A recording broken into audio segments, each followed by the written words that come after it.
আসসালামু আলাইকুম দর্শক। সাম্প্রতিক বাংলাদেশের নানা বিষয় নিয়ে আজকে আমাদের সঙ্গে আলোচনায় আছেন রাজনৈতিক বিশ্লেষক মনোজ দাসের প্রীতি ও শুভেচ্ছা নিন। 8 তারিখে শুরু হওয়া বিএসএফ বিজিবির 4 দিনের বৈঠক শেষ হয়েছে গতকাল বিকালে। কি আলোচনা ও সিদ্ধান্ত হলো এই বৈঠকে? আমি সর্বশেষ প্রাপ্ত তথ্যগুলো পর্যালোচনা করেছি, তবে একটি গুরুত্বপূর্ণ বিষয় আগে পরিষ্কার করা দরকার। এই মুহূর্তে উন্মুক্ত সংবাদ সূত্রে 57তম বিএসএফ বিজিবি বৈঠকের পূর্ণাঙ্গ জয়েন্ট রেকর্ড অফ ডিসকাশন বা যৌথ বিবৃতির পূর্ণ পাঠ এখনও প্রকাশিত হয়নি। বিভিন্ন সংবাদ মাধ্যম জানিয়েছে যে বৈঠক শেষে যৌথ নথি চূড়ান্ত করা হয়েছে, কিন্তু তার সম্পূর্ণ ভাষ্য এখনও প্রকাশ্যে আসেনি। তবে বৈঠক শেষে যে বিষয়গুলো স্পষ্ট হয়েছে সেগুলোর ভিত্তিতে একটি রাজনৈতিক ও কূটনৈতিক বিশ্লেষণ করা যায়, আমি সেই চেষ্টা করছি। প্রথমত, সবচেয়ে গুরুত্বপূর্ণ বিষয়, পুশিন ইস্যুতে অচল অবস্থা বহাল।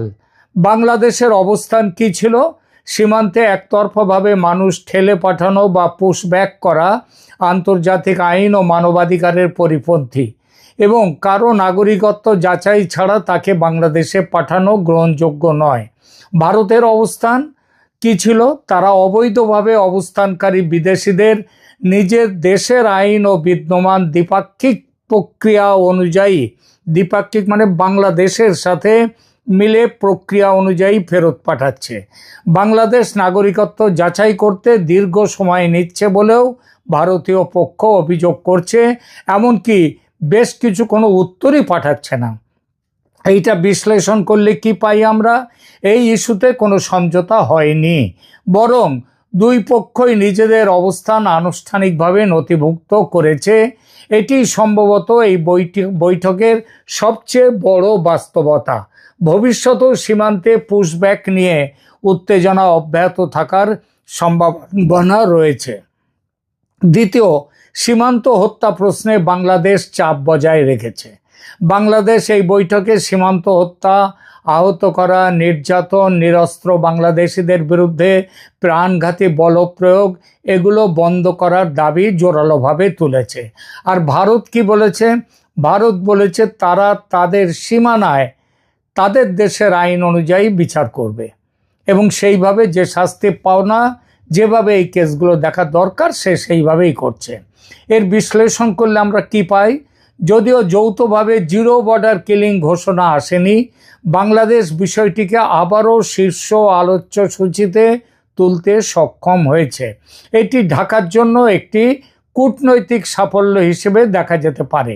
কিন্তু এই প্রসঙ্গে উল্লেখযোগ্য বিষয় হলো, গত 1 জুন ঢাকা সচিবালয়ে বাংলাদেশের স্বরাষ্ট্রমন্ত্রী সালাউদ্দিন আহমেদ বর্ডার কিলিংয়ের যে নতুন সংজ্ঞা দিয়েছিলেন, অর্থাৎ ভারত তার নিজস্ব সীমানায় অবৈধ প্রবেশ, চোরাচালান ইত্যাদি নিয়ে তাদের দেশের অর্থাৎ ভারতের আইন অনুযায়ী যে ব্যবস্থা নেবে, এই সংজ্ঞা যেটা দিয়েছিলেন আমাদের বাংলাদেশের স্বরাষ্ট্রমন্ত্রী সালাউদ্দিন আহমেদ সাহেব, সেই সংজ্ঞা কিন্তু বিজেপি নিজেই মানল না, সেটা এই বৈঠকে দেখা গেল। তৃতীয়ত, ভারতের অগ্রাধিকার ছিল নিরাপত্তা ও অনুপ্রবেশ নিয়ে। ভারতীয় পক্ষ জোর দিয়েছে সীমান্ত বেড়া ভাঙা, তার কেটে নেওয়া, অনুপ্রবেশ, আন্তঃসীমান্ত অপরাধ, ভারতীয় বিচ্ছিন্নতাবাদী গোষ্ঠীগুলোকে মদদ দেয়া, সীমান্ত অবকাঠামো নির্মাণে বাধা সৃষ্টি করা, এই বিষয়গুলোর ওপর ভারত জোর দিয়েছিল। বাংলাদেশ তারা এই বিষয়ের আলোচনায় তারা ভারতের কথার তারা প্রতিবাদ করেছে। আমরা বিশ্লেষণ করলে কি পাই? ভারতের কাছে বর্তমানে মূল রাজনৈতিক বার্তা হলো সীমান্ত নিরাপত্তা, বিশেষ করে পশ্চিমবঙ্গ ও আসাম সীমান্তে অবৈধ অভিবাসন প্রশ্নটি ভারতের অভ্যন্তরীণ রাজনীতির সঙ্গে যুক্ত হয়ে গেছে। ফলে দিল্লি সেই অবস্থান থেকে সহজে সরে আসবে না। কয়েকদিন আগে গ্রামবাসীরা, বাংলাদেশিরা ও বিজিবি একত্রে প্রায় 80 কিলোমিটার সীমান্ত বেড়ার তার কেটেছিল। বিশ্বস্ত সূত্র থেকে জানা গেছে ভারত এই ঘটনার উল্লেখ করে বিজিবিকে সতর্ক করে দিয়েছে, এই বলে যে এমন ঘটনা ভবিষ্যতে ঘটানোর চেষ্টা হলে বিএসএফ চরম ব্যবস্থা নিতে বাধ্য হবে। তাতে যদি মৃত্যুর হয়, বর্ডার কিলিং হয়, তাতেও বিএসএফ পিছিয়ে আসবে না এবং সেই ব্যবস্থা নিতে বাধ্য হবে। বিএসএফ এই ব্যাপারে জিরো টলারেন্স নীতি নিয়েছে।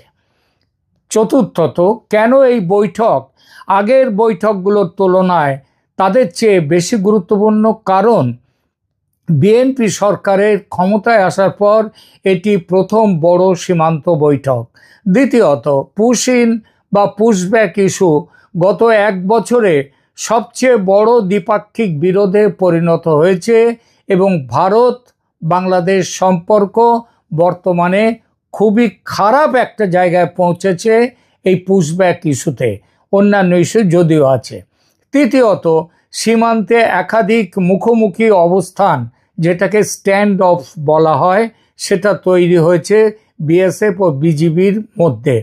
এটার বিশ্লেষণ করলে আমরা কি পাই? দুই দেশই বুঝেছে যে পরিস্থিতি কিন্তু খুবই উত্তপ্ত এবং এটা যদি নিয়ন্ত্রণের বাইরে যায় তাহলে সীমান্তে বড় ধরনের সংঘাতের ঝুঁকি তৈরি হতে পারে।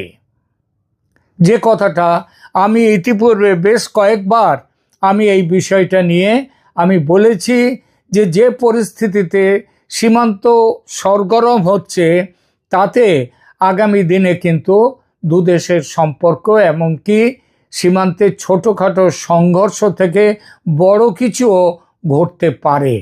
এবং এটা পারে বলেই মতভেদ থাকা সত্ত্বেও এই বৈঠকে ঠিক হয়েছে যে স্থানীয়ভাবে যোগাযোগের চ্যানেল খোলা রাখা হবে, অর্থাৎ বিএসএফ এবং বিজিবির মধ্যে স্থানীয় পর্যায়ে। তাহলে এইবার আসি শেষ যে কথা সেইখানে। বাংলাদেশ কি কিছু অর্জন করেছে এই মিটিং থেকে, এই বৈঠক থেকে? আর ভারত বা কী পেল? আদৌ কিছু পেয়েছে কি? দেখুন, বাংলাদেশের অর্জন কথাটা প্রথমে আসি। সেটা হচ্ছে পুশব্যাক প্রশ্নটি অন্তত আলোচনার কেন্দ্রে নিয়ে এসছে এবং আমরা যতদূর খবর পেয়েছি সেটা হচ্ছে পুশব্যাক নিয়ে সবথেকে বেশি আলোচনা হয়েছে। দ্বিতীয়ত, ভারতকে বাংলাদেশ বিষয়টি আনুষ্ঠানিকভাবে আলোচনায় নিয়ে আসতে বাধ্য করেছে। বাধ্য করবে, কারণ এখানে তো আলোচনার জন্যই আসছে, এখানে তো লড়াই করতে আসছে না। সীমান্ত হত্যা, তৃতীয়ত সীমান্ত হত্যা এবং মানবাধিকার প্রশ্ন পুনরায় তুলে ধরেছে। তবে সীমাবদ্ধতা কোথায়? ভারত তার অবস্থান এক চুল পরিবর্তন করেনি। পুশব্যাক বন্ধের কোনো প্রকাশ্য প্রতিশ্রুতি ভারত বিন্দু মাত্র দেয়নি। অর্থাৎ যেভাবে পুশব্যাক চলছে আগামী দিনে সেইভাবেই চলবে। এইবার আসি সামনের কয়েক মাসে কি হতে পারে, এই বিষয়টা নিয়ে এইবার দেখা যাক। তিনটি সম্ভাবনা দেখা যাচ্ছে। এক, স্ট্যাটাস কো, অর্থাৎ বৈঠক চলবে, সীমান্তে মাঝে মধ্যে পুশ-ইন বিতর্ক, ছোটোখাটো স্ট্যান্ড অফ, এগুলো চলতেই থাকবে, অর্থাৎ যেমন চলছে এখন তেমন চলবে। দ্বিতীয়ত, যাচাই ভিত্তিক প্রত্যাবাসন ব্যবস্থা, যেটা সালাউদ্দিন আহমেদ বলেছিলেন যে ন্যাশনাল আইডেন্টিফিকেশনের ভিত্তিতে তাড়াতাড়ি তাদের নাগরিকত্ব বিচার করে তাদের ফেরত নেওয়ার ব্যাপারটা দেখা হবে। সেই নাগরিকত্ব যাচাইয়ের দ্রুততর পদ্ধতি নিয়ে দুদেশ আগামী দিনেও কাজ করতে পারে। আর তৃতীয়ত, নতুন উত্তেজনা কি? যদি আবার বড় আকারে পুশ-ইন বা পুশব্যাক বা সীমান্তে হতাহতের ঘটনা ঘটে, তাহলে রাজনৈতিক উত্তেজনা এবং সীমান্তের উত্তেজনা দুটোই দ্রুত বাড়তে পারে। তাহলে এই বৈঠকের এখনো পর্যন্ত যে খবর আমরা পেয়েছি তার সারসংক্ষেপ করলে কি বলতে পারি? এই বৈঠকের সবচেয়ে বড় বার্তা হলো বাংলাদেশ ও ভারত আলোচনা চালিয়ে যেতে রাজি, কিন্তু পুশব্যাক প্রশ্নে এখনো মৌলিক মতপার্থক্য রয়ে গেছে। অর্থাৎ বৈঠকটি সম্পর্ক ভাঙনের দিকে যায়নি, আবার কোনো বড় সমঝোতাও তৈরি করতে পারেনি। কাঁটাতারের বেড়া, সেখানেও ভারত তার অবস্থান থেকে বিন্দুমাত্র পিছিয়ে আসেনি। আগামী দিনেও কাঁটাতারের বেড়া দেয়া কাজ চলবে এবং ভারত কোনো রকম এখানে জিরো টলারেন্স নীতি নিয়েছে। তৃতীয়ত, সীমান্ত পরিস্থিতি আপাতত ম্যানেজড টেনশন, মানে যে টেনশনকে মোটামুটি ম্যানেজ করা যায় এমন একটা পর্যায়ে রয়েছে। যদি আগামী কয়েক ঘন্টা বা আগামীকাল পূর্ণাঙ্গ joint record of discussions JRD সেটা যদি প্রকাশিত হয়, তাহলে তার ভাষা, ব্যবহৃত শব্দ, মানে এগ্রিড হয়েছে কিনা, কোনো পয়েন্ট কতটা এগ্রিড হলো, কিংবা এগ্রিড না হয়ে নোটেড হলো, কিংবা রেইটারেটেড হলো, মানে পুনরায় এটা আলোচনার মধ্যে নিয়ে আসা হলো, আবার এক্সপ্রেসড কনসার্ন, যে এই ব্যাপারে দুদেশ কারা কি কনসার্ন বা তাদের চিন্তা ব্যক্ত করলো, এইসব বিশ্লেষণ করে আরও গভীর কূটনৈতিক পাঠ আমি করতে পারবো এবং সেটা সম্ভব হলে আপনাদের সামনে তখন নিয়ে আসব। আপাতত এখানেই রাখছি, ভালো থাকবেন, ধন্যবাদ। তারেক রহমান সরকারের প্রথম বাজেট আজকে পেশ করলেন অর্থমন্ত্রী আমির খসরু মাহমুদ চৌধুরী। গতকাল আন্তর্জাতিক জাতিসংঘ শান্তিরক্ষী দিবস উপলক্ষে সেনাকুঞ্জে বিশাল অনুষ্ঠান হয়েছে, যেখানে প্রধান অতিথি হিসেবে উপস্থিত ছিলেন তারেক রহমান, মাননীয় প্রধানমন্ত্রী, এবং সেখানে 3 বাহিনীর প্রধান ছিলেন। সেখানে সেনা প্রধান জেনারেল ওয়াকার খানের সাথে তারেক রহমানের কি আলোচনা হলো, এছাড়াও সমসাময়িক কিছু ইস্যু নিয়ে আজকের আলোচনা শেষ পর্যন্ত সাথে থাকবেন।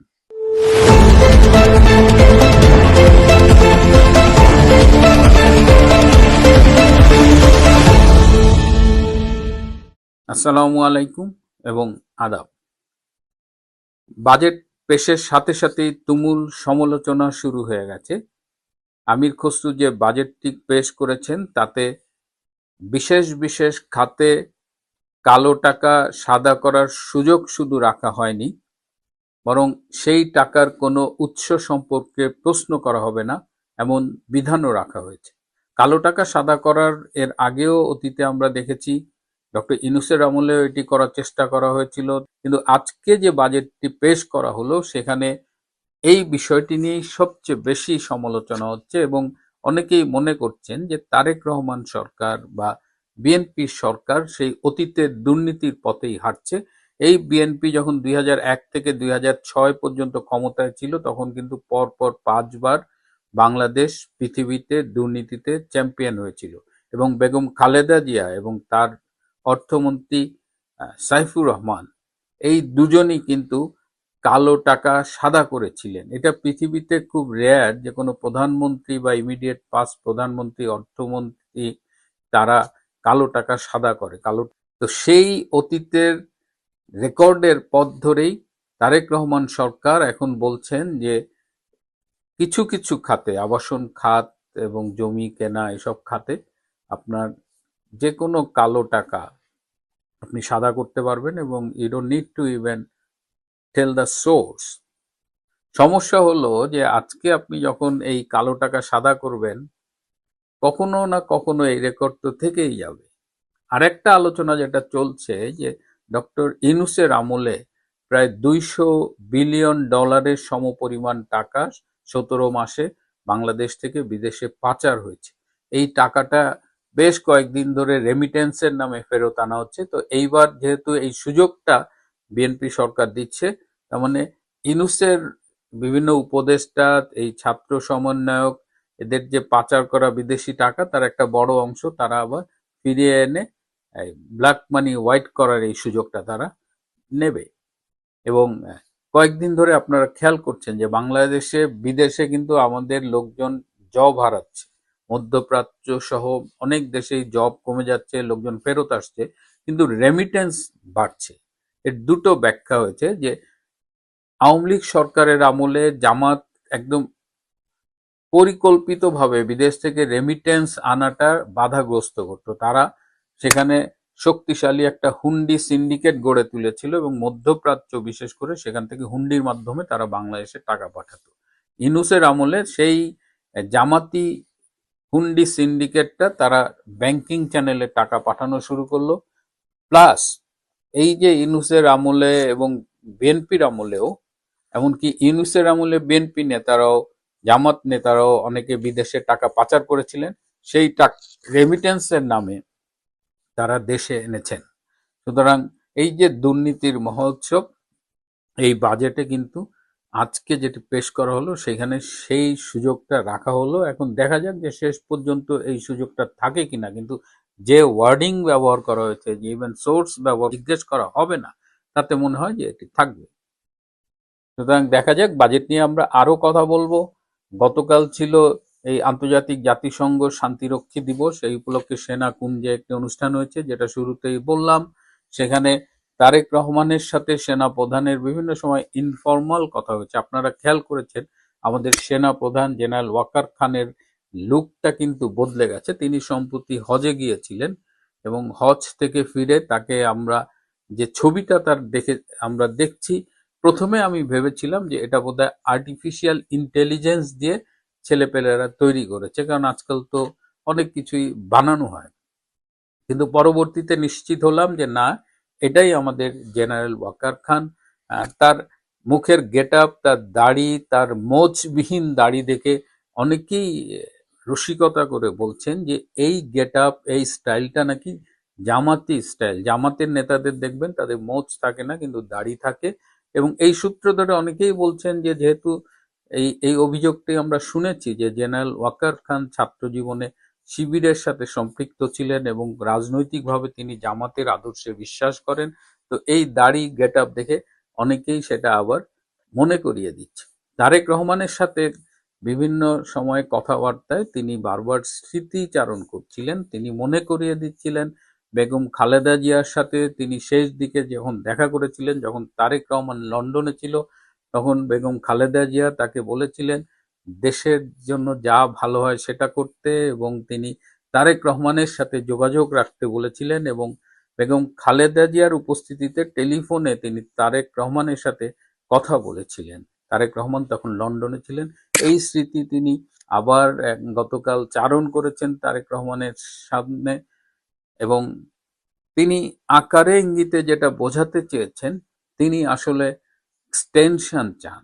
সেনা প্রধান তার মেয়াদ শেষ হবে আগামী বছরের, তারপরেও তিনি আরো কিছুদিন থাকতে চান সেনা প্রধান হিসেবে।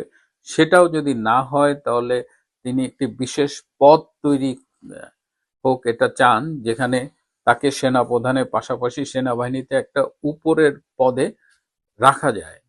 এই আকাঙ্ক্ষাটা তিনি ব্যক্ত করেছেন, কিন্তু এ ব্যাপারে বিএনপির নীতি নির্ধারকদের মধ্যে মত পার্থক্য আছে। জেনারেল ওয়াকার খানের ফিউচার কি হবে এটা নিয়ে আমি পরে কথা বলবো, কিন্তু গতকাল এই সাইড টকস গুলো হয়েছে এবং একটি বিশ্বস্ত সূত্রে জানা গেছে যে জেনারেল ওয়াকার খানের শরীরটাও ভালো নেই। তার লিভার এবং কিডনিতে নানা রকমের জটিলতা দেখা দিয়েছে বলে সূত্রটি জানিয়েছে। তো এই অবস্থায় জেনারেল ওয়াকার খানের ফিউচার নিয়ে পরে একদিন কথা বলবো। আমি গতকাল বলেছিলাম যে মার্কিন প্রেসিডেন্ট ডোনাল্ড ট্রাম্প এবং ভারতের প্রধানমন্ত্রী নরেন্দ্র মোদীর মধ্যে ফোন আলাপ হয়েছে। সেখানে যে ফ্রান্সে যে 15 থেকে 17 জুন যে গ্রুপ 7 বা G7 এর মিটিং, সেখানে একটা সাইডলাইন বৈঠকের বিষয়ে আলোচনা হয়েছে। সেখানে বাংলাদেশ নিয়ে কথা হবে বলে আলোচনা হয়েছে। তখন কোনো দর্শক জানতে চেয়েছিলেন যে এই যে আমি নিউজটা দিলাম এবং কলকাতার তরুণ ঘোষ দাদাও এই খবরটি নাকি দিয়েছেন, তো এই দুজনের মিল আছে, কিন্তু কোনো মিডিয়ায় নাকি দেখা যায়নি। কিন্তু আজকে ভারতীয় মিডিয়া এটি প্রকাশ করেছে এবং ট্রাম্প এবং মোদি তাদের অফিসিয়াল সূত্র এটি স্বীকার করেছে। মানে আমি যেটা বলার চেষ্টা করি সেটা একেবারে যে ভিত্তিহীন তা নয়, আমি চেষ্টা করি যে একটা অথেন্টিক সোর্স থেকে বলার। গতকাল আরো বলেছিলাম ইসলামী ব্যাংকে অস্থিরতা, এই ব্যাংকটি বন্ধ হয়ে যাবে কিনা। তো আজকে আমাকে অনেকে ভিডিও ফুটেজ পাঠিয়েছেন, যেমন আমি একটা ফুটেজ দেখাই যে লোহাগাড়ায় দেখেন ইসলামী ব্যাংকের কি অবস্থা।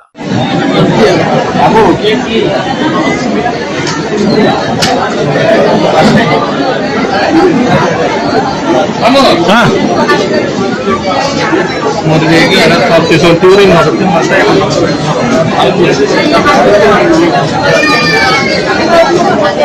তো সারা দেশে অর্থনৈতিকভাবে একটা অস্থিরতা চলছে, ব্যাংকিং খাত খুবই দুর্বল হয়ে পড়েছে এবং ঠিক এই সময়ে সারা দেশব্যাপী জুলাই যোদ্ধারা ব্যাপকভাবে জনগণের রোষানলে পড়ছে। তাদের যেন কুফা কাটছেই না। হবিগঞ্জের সেই মাহাদি হাসান এসআই সন্তোষ চৌধুরীকে হত্যা করেছিল বলে যে গর্ব করে বলতো, তাকেও নাকি গতকাল কে বা কারা ব্যাপক পিটিয়ে হাসপাতালে ভর্তি করেছে। যা হোক, জুলাই যোদ্ধা জাহাঙ্গীরনগরের এক জুলাই যোদ্ধা তাকে প্রায় অর্ধ নগ্ন করে পিটিয়েছে।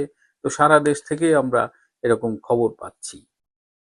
প্রিয় বন্ধুরা, আজ এ পর্যন্তই। ভালো থাকবেন, সুস্থ থাকবেন, তার চেয়েও জরুরি হলো নিরাপদে থাকবেন। সবাইকে অনেক ধন্যবাদ।